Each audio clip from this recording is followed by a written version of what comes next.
देश की राजधानी दिल्ली में कोरोना के मामले लगातार बढ़ते जा रहे हैं और अगर पिछले कुछ दिनों की बात की जाए तो जो मौत का आंकड़ा है वो भी 100 से ऊपर आ रहा है। आखिर दिल्ली सरकार ने क्या कुछ तैयारियां की हैं, इस पर बात करने के लिए हमारे साथ आम आदमी पार्टी के राष्ट्रीय प्रवक्ता राघव चड्ढा जी हैं, जो कि विधायक भी हैं। सर, बहुत बहुत स्वागत है आपका पंजाब केसरी और नवोदय टाइम्स पर। बहुत बहुत शुक्रिया हमें निमंत्रण देने के लिए। राघव जी, जिस तरीके से अगर पिछले कुछ दिनों की बात की जाए, कोरोना के मामले भी बढ़ते जा रहे हैं और मौत का आंकड़ा भी 100 से ऊपर आ रहा है। क्या कुछ तैयारियां दिल्ली सरकार ने की हैं? देखिए, आपको ये समझना होगा कि दिल्ली में शुरुआत में ही एक डबल मार का सामना दिल्ली को और दिल्ली वालों को करना पड़ा, क्योंकि जब ये महामारी सबसे पहले फैली, तो विदेशों से लोग आए, तो अंतर्राष्ट्रीय हवाई अड्डा दिल्ली में था, तो सारी जनता दिल्ली तक पहुंची और दिल्ली के कोने-कोने में फैली। उसके बाद आपने देखा कि मरकज़ हुआ, मरकज़ का केंद्र भी दिल्ली बना, तो दिल्ली ने शुरुआत से ही डबल मार झेली। लेकिन उसके बाद माननीय मुख्यमंत्री अरविंद केजरीवाल जी और उनकी सरकार के अथक प्रयासों से और दिल्ली वालों की एक शिद्दत और पूरी परिश्रम के साथ लड़ाई लड़ने के कारण हमने देखा कि दिल्ली के अंदर कोविड महामारी का जो राक्षस था, वो नियंत्रण में आ गया था। और जो कोविड महामारी की जो संक्रमण की दर होती है, वो 5-7% के पास आके रुक गई थी। लेकिन हमने देखा कि 2-3 महीने की स्थिरता के बाद ये फिर राक्षस ने अपना सर उठाया और बेकाबू होना शुरू हुआ। और हमने उसमें देखा कि किस प्रकार से वायु प्रदूषण हो, जो मुख्य तौर पर पंजाब, हरियाणा में पराली जलाने के कारण होता है। उसके साथ-साथ थोड़ी बहुत महामारी की थकान जनता में देखी गई, तो लोगों ने मास्क की एक समाज के छोटे तबके ने मास्क पहनना और सामाजिक दूरी रखने में थोड़ी ढिलाई बरती।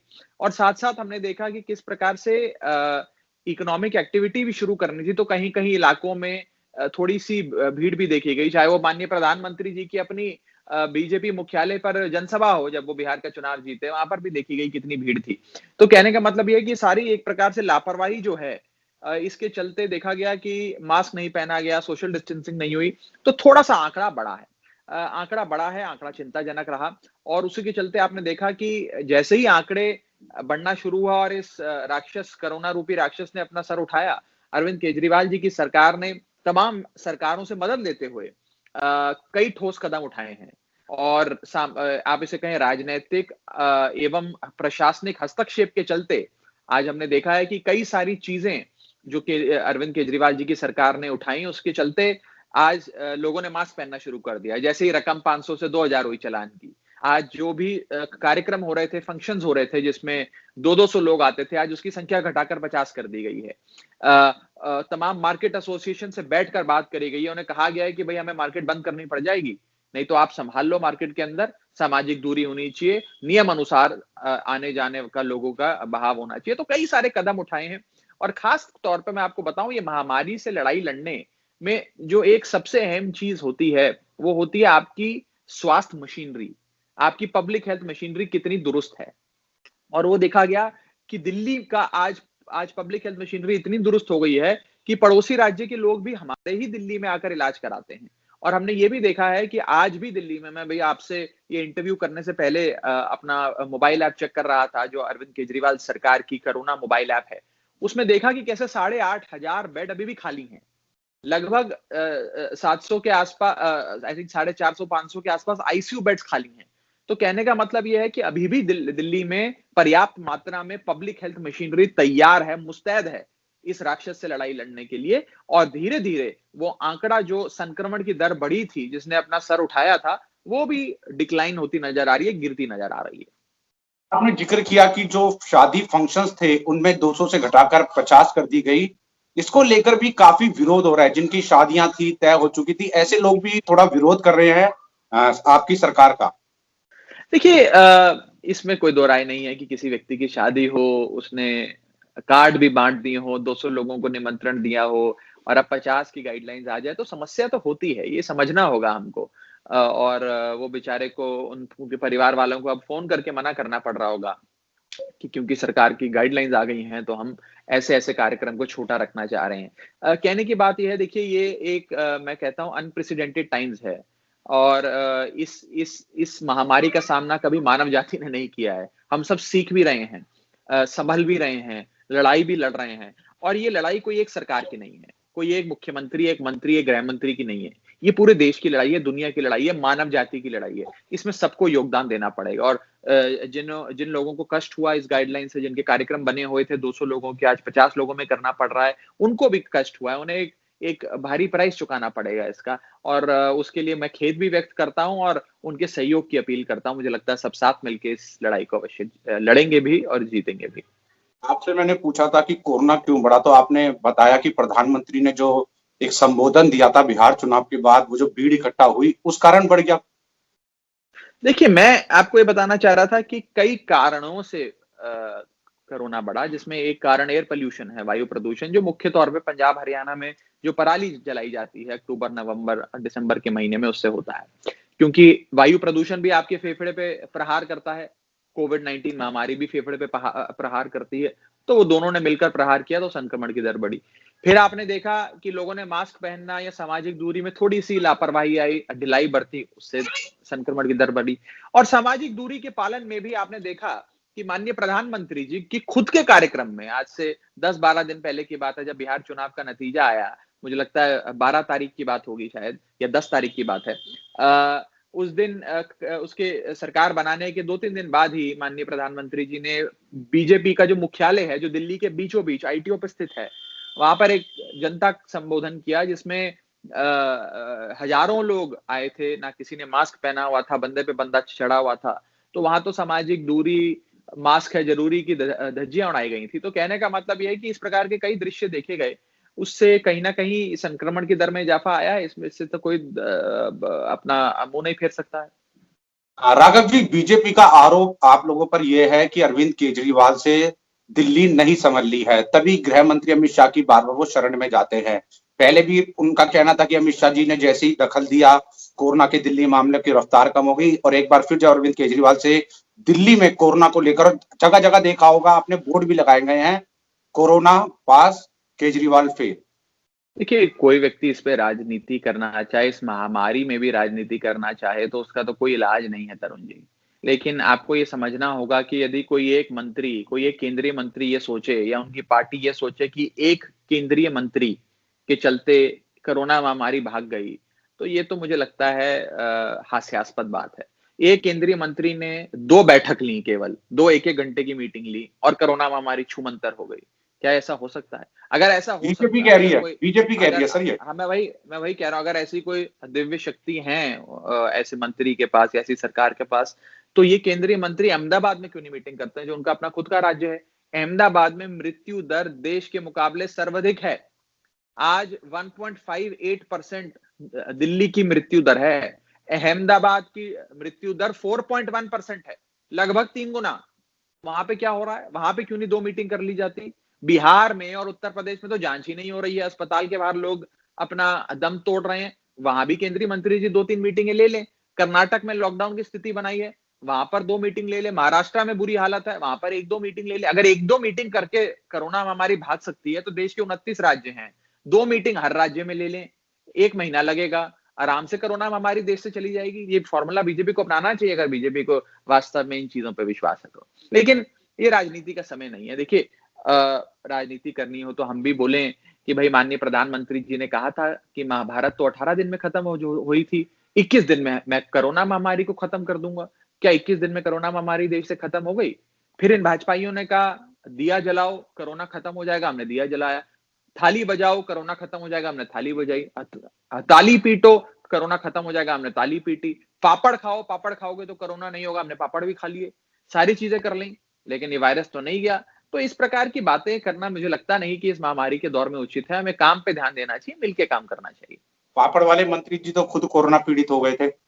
हाँ, पापड़ वाले मंत्री जो भाजपा के हैं, जिन्होंने कहा कि पापड़ खाइए तो आपको ये महामारी नहीं छुएगी, उनको खुद कोरोना हो गया। तो ये हास्यास्पद बातें हैं। मुझे लगता है कि गंभीरता से इस लड़ाई को लड़ना है। ऐसी ओछी राजनीति और इस प्रकार की बयान दिए जाते हैं बिना सोचे समझे, वो ठीक नहीं है। एक चीज मैंने कुछ दिनों में नोट की है, अरविंद केजरीवाल जो लगातार केंद्र पर बयानबाजी करते थे, जितनी मीटिंग केंद्र के साथ हुई, सब में उन्होंने जाकर केंद्र की तारीफ करी और कहा कि हमने जो जो मदद मांगी और जिस तरह की गाइडलाइन केंद्र ने हमने कहा, हम फॉलो कर रहे हैं। आखिर क्या वजह रही है कि अरविंद केजरीवाल और विपक्ष पर जिस तरह से बीजेपी आरोप लगाती है, अरविंद केजरीवाल सिर्फ और सिर्फ तारीफ करते हैं? कहते हैं हमें केंद्र से जो सहयोग मिला है, या वो देखिए कोविड को राजनीति नहीं करना चाह रहे? देखिए, सबसे पहली बात तो ये है कि वो नेता क्या नेता होगा, जो इस महामारी के दौर में राजनीति करे। ये तो मानवता पे, मानव जाति पर एक आपदा बनाई है। इसमें भाजपा, आम आदमी पार्टी, हिंदू, मुसलमान, सवर्ण, दलित, ये कोई महिला, पुरुष, अमीर, गरीब, इनकी लड़ाई थोड़ी है, तो पूरी मानव जाति की लड़ाई है। हम सबको मिलके लड़ना है।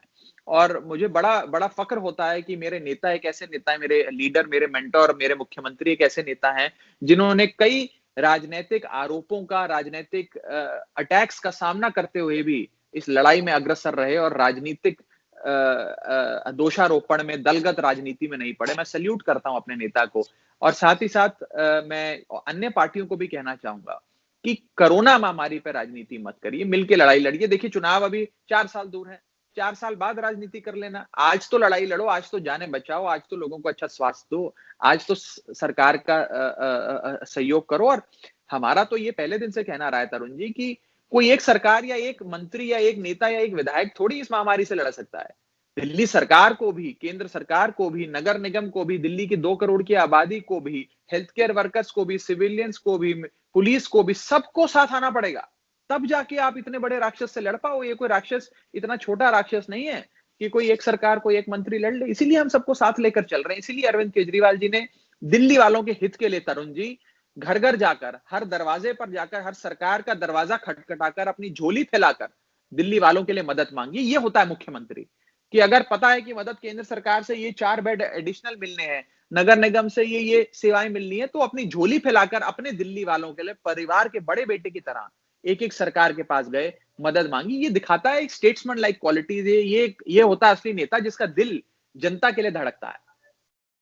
अरविंद केजरीवाल ने भी ऑल पार्टी मीटिंग भी बुलाई थी, जिसमें विपक्षी दल भी बीजेपी, कांग्रेस गए। उस मीटिंग का असर ये देखा गया कि बीजेपी वाले हो या कांग्रेस वाले, वो मास्क तो बांटने लगे पब्लिक के अंदर, जो अरविंद केजरीवाल की एक अपील थी।